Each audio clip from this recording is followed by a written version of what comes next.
Robert O'Hara Burke and the Australian Exploring Expedition of 1860 by Andrew Jackson. Published 1862. Chapter 3. Formation of the Exploring Party, Exploration Fund Committee, Public Dinner to Mr. Burke.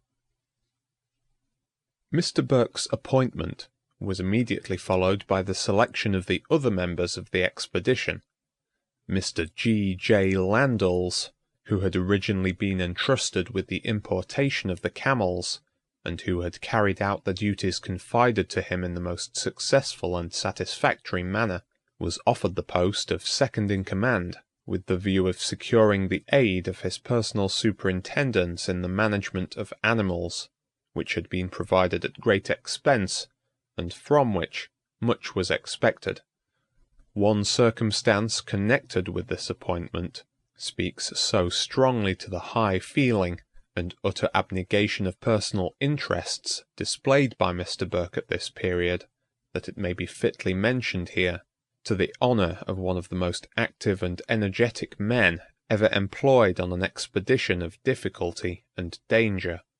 It is this: when Mr. Landal's salary, which it was proposed to fix at a certain rate, was on inquiry found to be higher than that allotted to Mr. Burke, the committee at once saw the necessity of augmenting the leader's salary to a greater, or at least equal, amount. This, however, Mr. Burke firmly declined. Cordially supporting the proposition in favour of Mr. Landal's, he said that gentlemen's services ought to be secured at his own price, or not at all, and that he cared nothing for money himself. How far this frank and manly course operated in setting an example of subordination and forbearance to Mr. Landal's at a later period, when his adherence began to be of importance, will be seen from the sequel. The third officer of the expedition was Mr. William John Wills, of the Melbourne Observatory.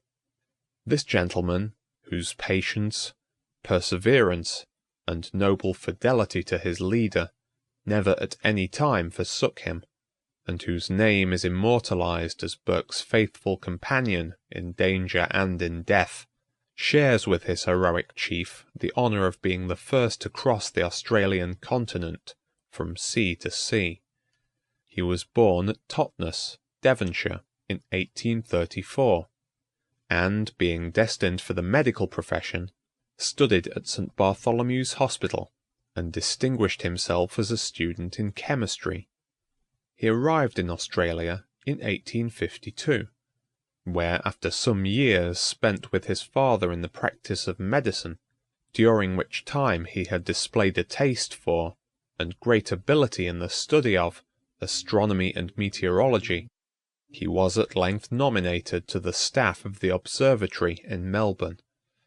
He applied to join the expedition, which he did at considerable pecuniary sacrifice, and was at once appointed astronomical and meteorological observer, and third in command. Dr. Herman Beckler was appointed medical adviser and botanist to the expedition. Dr. Ludwig Becker was also attached to it as artist, naturalist, and geological director. The following were engaged as foremen and assistants in subordinate capacities: Messrs. Ferguson and Hodgkinson, William Bray, John King, William Patton, Charles Gray, Thomas F. McDonough, Dost Mohammed, a sepoy, and two natives, named respectively Baluch and Botan. There were 15 persons in all.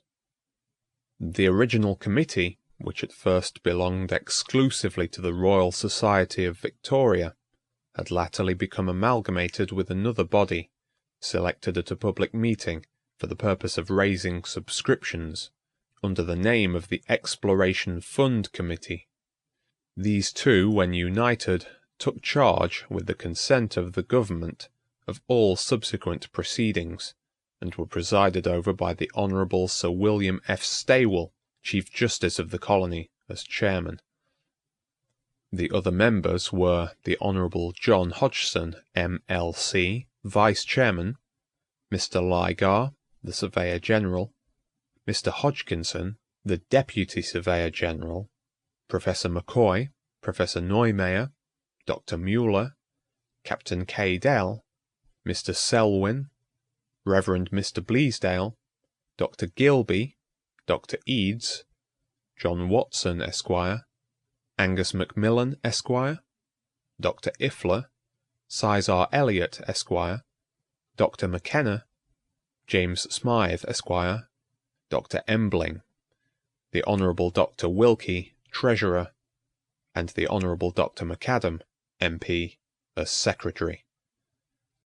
These gentlemen, having completed the appointment of the different officers of the expedition, etc., lost no time in providing the necessary stores and means of transport, and several members of the committee, among whom was Sir William Stawell, assisted Mr. Burke in the selection of the various matters necessary to be provided for that purpose. Large quantities of dried meat, flour, biscuit, sugar, forage for the camels and horses, as well as an abundant supply of veterinary and other medicines, were supplied, to the value of nearly £5,000. These were calculated to last for 12 months, and were not intended to be trenched upon while the party remained within the bounds of civilization. Nothing that the most anxious care could suggest to provide for the comfort and safety of the explorers was omitted, and the most competent authorities in every branch of scientific inquiry, regardless of time and trouble, vied with each other in exerting themselves to give all the assistance and information possible, so as to render the expedition which Mr. Burke commanded one of the best equipped bodies that had ever been organized for such a purpose. The astounding and heart-rending fact that these abundant stores were withheld from the bravest spirits of the party in their hour of greatest need, and the name of the individual responsible for the fatal neglect, will appear in its proper place hereafter, to the shame and everlasting disgrace of the unhappy man who accepted and betrayed his leader's sacred trust. Mr. Burke did not leave the scene of his previous duties without receiving from the inhabitants of Castlemaine abundant proofs of their attachment to him, as well as of the high estimation in which his services were held. On Friday, July the 6th, 1860, a large and influential assemblage sat down to a public dinner given in his honour, at which it was found impossible to furnish room for all the persons who wished to attend to bid their guest a kind farewell and wish him Godspeed. To assist in preserving the record of scenes which have acquired a mournful interest from Mr. Burke's sad fate, a brief account of what then took place is here transcribed, with a summary of some of the speeches delivered by the principal speakers on the occasion. The chair was filled by William Froomes, Esquire, President of the Municipal Council. W. B. Collins, Esquire, and Dr. Preshaw officiated as croupiers, and all classes of the community were ably represented by men most anxious to give expression to the unbounded enthusiasm which prevailed. After the usual loyal toasts had been given and responded to, the chairman rose to propose the toast of the evening. He remarked upon the cordial demeanour, urbane and frank manner, and numerous sterling qualities of their honoured guest, and bore testimony to the humanity and discrimination with which he had performed many unostentatious acts of kindness while stationed among them. In thus giving expression to the sentiments of all, it became his duty publicly to assure Mr. Burke that, in his glorious undertaking as leader of the explorers, the prayers and best wishes of 1,000 hearts would follow and accompany him, and that, while they regretted the loss they suffered in being deprived of his presence there, they yet felt a pride in the reflection that the man who they believed was destined to penetrate and explore the pathless wilds of Central Australia had some time lived among them, and would at some future period remember, perhaps with pleasure, the parting hours he had spent with his friends that day. The Reverend J. Story also rose to say a few words. A brave man whom they all esteemed was going forth on an enterprise of national importance and great peril, and they had met to wish him with all their hearts Godspeed. If there really existed within their great continent a Sahara, a desert of sands, parent of hot winds, they should like to know the fact. If great lakes, on whose verdant banks thousands of cattle might feed, or watered plains which might tempt men to build new cities, let them know the character and promise of the land by the true report of a true man. As in the ancient days of Bible story, brave men were sent to view the land of promise, so a gallant band now quitted them on a like errand, and he might assure his guest that while his best wishes accompanied him, he could also promise that his party would be followed by the prayers of one congregation at least, who would remember him before the throne of grace, and pray that he and his brave companions might be preserved from all peril, and having prospered in their enterprise, might come back, safe and triumphant, to be crowned with laurels by a grateful country. Last of all, the meeting was eloquently addressed by Mr. Leach. He reviewed the history of exploration from the earliest times. He recognized in the energy of the Anglo-Saxon character a means made use of by Providence to bestow the blessings of civilization on millions of the human race. He pictured the rise and progress of future states within their vast continent, and trusted that the day would come when men of future generations teaching their children would say, "My son, the country in which we live was first opened to us by Robert O'Hara Burke." When Mr. Burke rose to respond, some time elapsed before the enthusiasm of his admirers would allow him to make himself heard. He said he was about to make his first speech. He felt deeply the warm sympathy and hearty expressions of good will with which he had that evening been honored, and knew it was unnecessary for him to say how he appreciated the kind and generous feeling which led those present to encourage a man who found himself appointed to an arduous and difficult position. He had used every fair, honorable, and straightforward means to secure his post. Like all other men under similar circumstances, he had had his detractors, but he hoped that his future conduct would be to these a sufficient answer. With heartiest thanks to all who had been kind to him, and to the people of Castlemaine particularly, he would cheerfully encounter his task, and he pledged himself to strain every nerve to bring the expedition to a successful issue. And nobly he redeemed his pledge. End of chapter 3.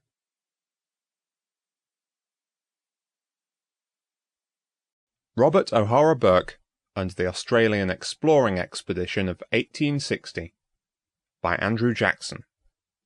Published 1862. Chapter 4. Departure of the expedition, journey to Menindee on the River Darling, Landor's withdrawals from the party, Mr. Burke's difficult position, division of the party, measures for formation of permanent depot in the interior. On the 20th of August, 1860, the expedition quitted the Royal Park at Melbourne. Headed by Messrs. Burke, Landals, and Wills, and amidst a burst of popular enthusiasm which seemed to pervade all classes, the heroic adventurers started on their perilous mission. On the 24th, the expedition camped at Sandhurst, and on the following day proceeded en route to Swan Hill, which it reached on the 6th of September. And at this place it was most hospitably entertained by the leading inhabitants, prior to its taking leave of the colony of Victoria. It then entered the adjoining territory of New South Wales, and proceeded towards the Darling, a tributary of the Murray River, into which the former flows about 120 miles south of Menindee. At this last named place Mr. Burke established his first depot.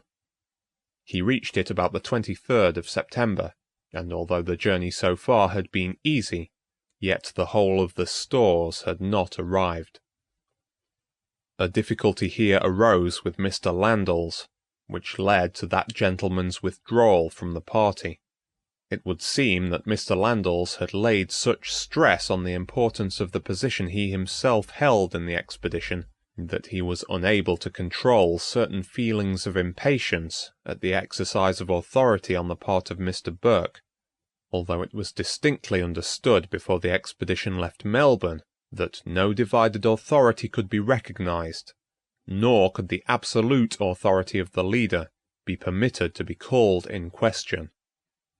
Indeed, it is difficult to conceive how any man in his senses could attempt to interfere with the absolute supremacy of command indispensably necessary in an enterprise of such danger and importance.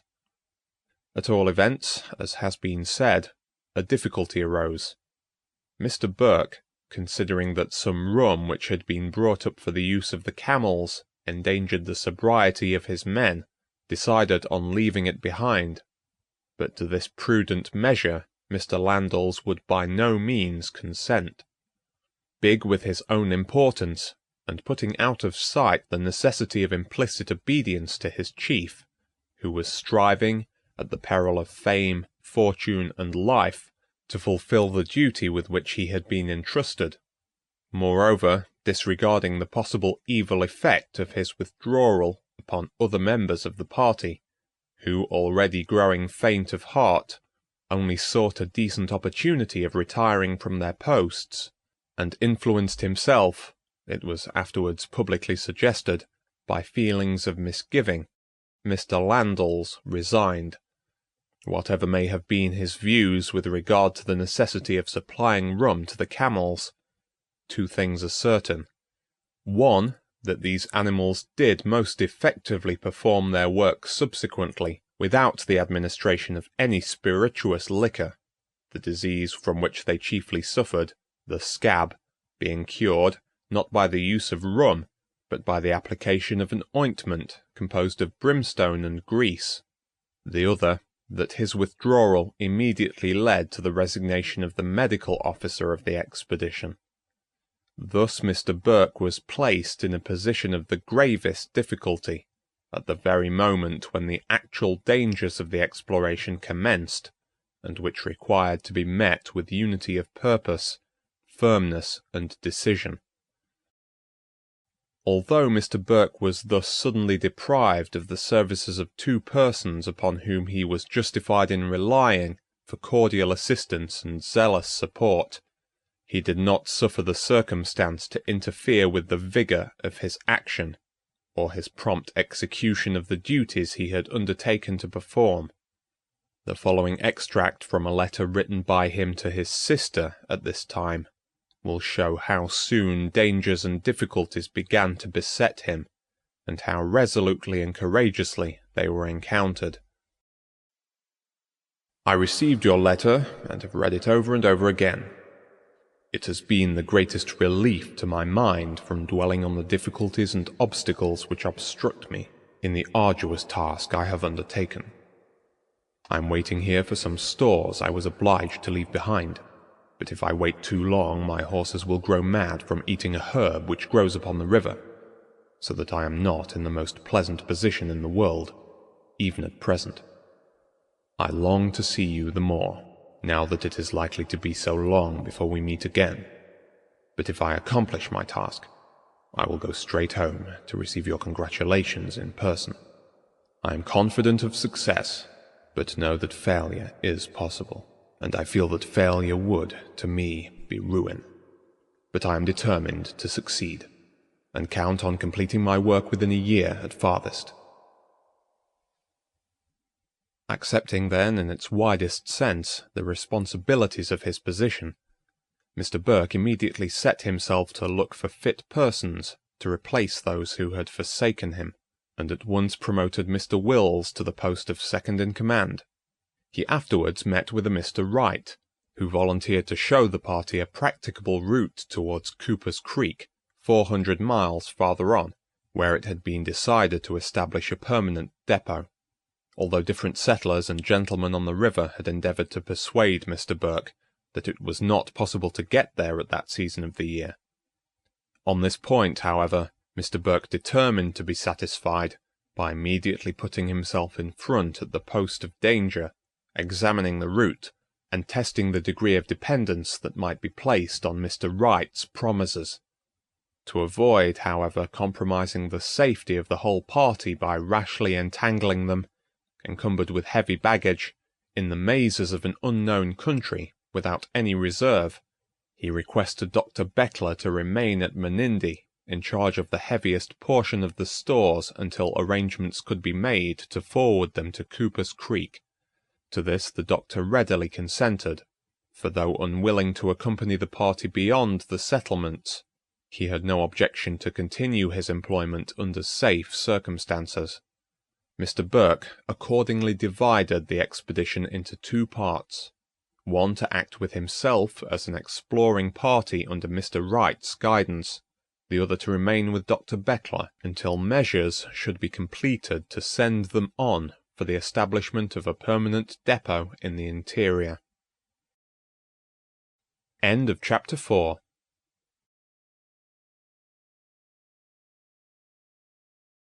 Robert O'Hara Burke and the Australian Exploring Expedition of 1860 by Andrew Jackson, Chapter 5. Instructions to Mr. Burke. Journey to Torrowoto. Mr. Burke's first dispatch. Instructions to Mr. Wright. The following paragraphs from the written instructions issued to Mr. Burke by the Exploration Committee under date 18th of August 1860 may properly be inserted here. The committee, having decided upon Cooper's Creek of Sturt as the basis of your operations, requests that you will proceed thither. Form a depot of stores and provisions, and make arrangements for keeping open a communication in your rear to the Darling, if in your opinion advisable, and thence to Melbourne, so that you may be enabled to keep the committee informed of your movements, and receive in return the assistance in stores and advice of which you may stand in need. Should you find that a readier communication can be made by way of South Australia Police Station near Mount Seal, you will avail yourself of that means of writing to the committee. Here follow suggestions as to certain routes recommended to Mr. Burke's notice, with the following addition. However, the committee is fully aware of the difficulty of the country you are called on to traverse, and, in giving you these instructions, has placed these routes before you, more as an indication of what is deemed desirable to have accomplished, than as dictating any exact course for you to pursue. The committee considers that you will find a better and a safer guide in the natural features of the country through which you will have to pass. For all useful and practical purposes, it will be better for you, and for the object of future settlements, that you should follow the watercourses and the country yielding herbage, than to pursue any route which the committee might be able to sketch out from an imperfect map of Australia. The committee entrusts you with the largest discretion as regards the forming of depots and your movements generally, but requests that you will mark your routes as permanently as possible, by leaving records, sowing seeds, building cans, and marking trees at as many points as possible, consistent with your various other duties. That Mr. Burke, in addition to the marking of trees, etc., had various other duties claiming his personal superintendence, as foreseen by the committee, is worthy of note in this place, and the reader is requested to remember it. The exploring party, under Mr. Wright's guidance, left Menindee on the 19th of October, and the following dispatch, written by Mr. Burke from Torrowoto, about 200 miles further on, will show the fair reasons that existed for placing confidence in Mr. Wright, as well as explain the arrangements made for preserving the communication with Melbourne. Torrowoto, October 29, 1860. Footnote: Received by Committee 3rd December 1860. End of footnote.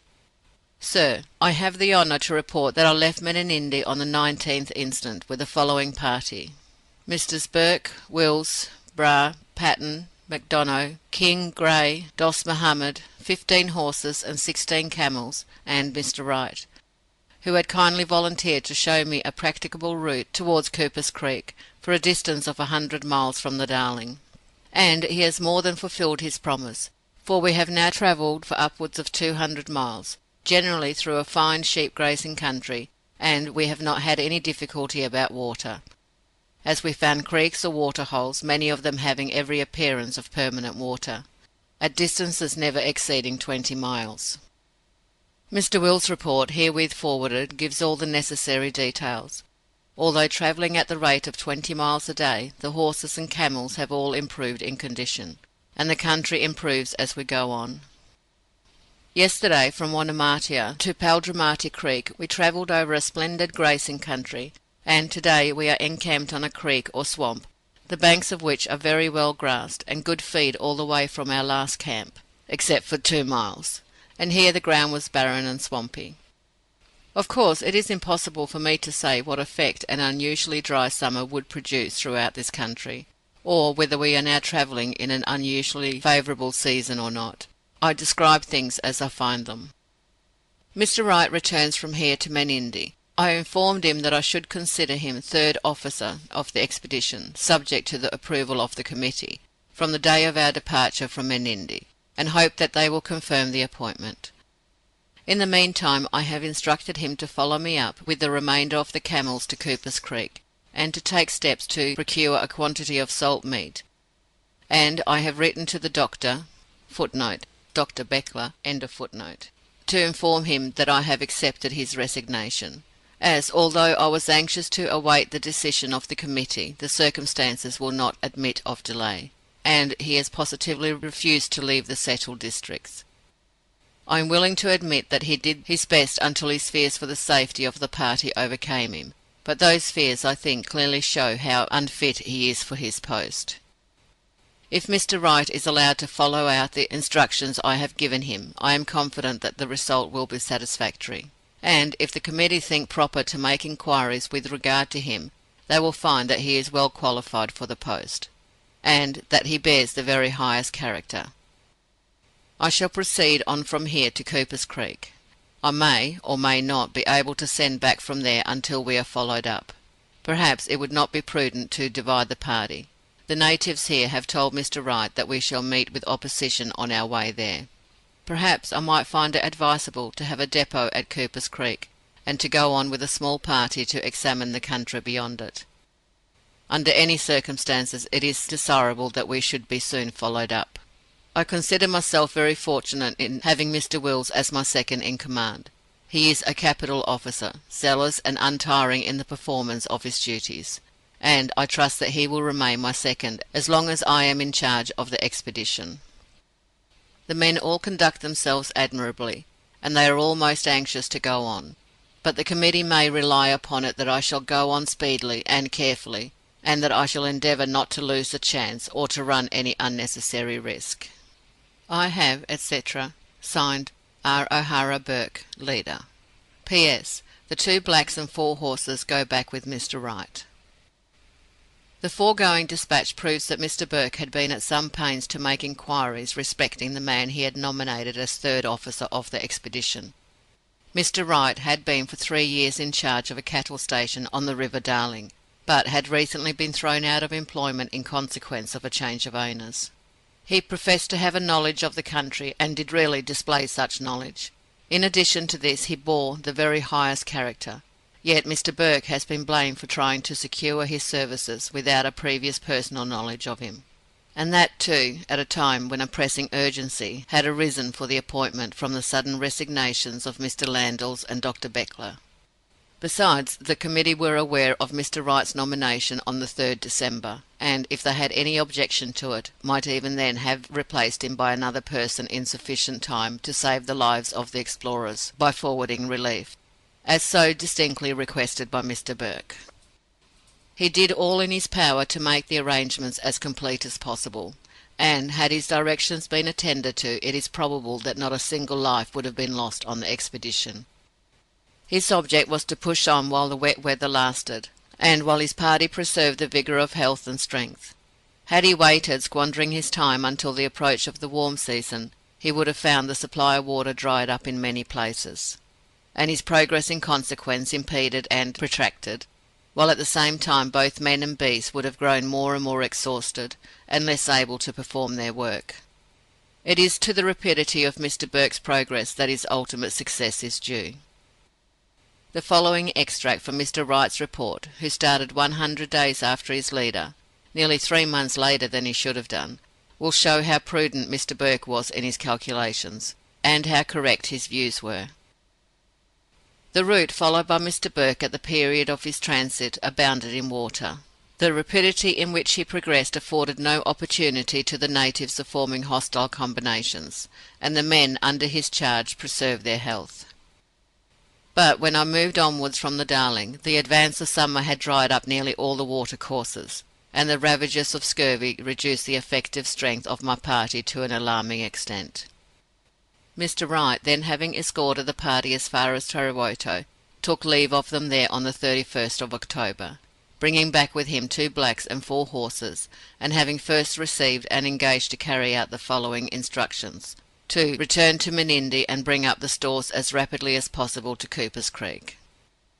In support of the fact that these instructions were plainly enough given, it may be said that the words themselves are taken from the evidence of the Honourable Dr. McAdam before the Royal Commission, and he afterwards adds that the committee considered that Mr. Wright would unquestionably have left immediately. Brass states that Mr. Burke expected Wright at Cooper's Creek within 2 days from 16th December. McDonough states that Mr. Burke said to him on 15th December, "I expect Mr. Wright up in a few days, a fortnight at farthest." I left him positive instructions to follow me. King states that on the 16th December, Mr. Burke told the party he then expected Mr. Wright daily. Wright himself states in his evidence, "I gave Mr. Burke my word that I would take the remainder of the party out as soon as I returned." In his first dispatch, also to the committee, Wright says under date 19th December, "I have the honour to inform you that pursuant to previous understanding with Mr. Burke, it was my intention to rejoin that gentleman with the members of the party and stores at present in this camp." And further on, "As I have every reason to believe that Mr. Burke has pushed on from Cooper's Creek, relying upon finding the depot stores at that watercourse upon his return, there is room for the most serious apprehensions as to the safety of himself and party, should he find that he has miscalculated." Yet this man, with such a dreadful conviction on his mind, could bear to fritter away his time from the 5th of November to the 26th of January, without doing a single thing towards actually performing the imperative though simple duty with which he had been entrusted. Mr. Burke's arrangements seem to have been all that human foresight could suggest. Can any reasonable person doubt that Mr. Wright knew perfectly well the exact nature of his instructions, and foresaw the disastrous consequences almost certain to ensue they should be disregarded? End of chapter 5.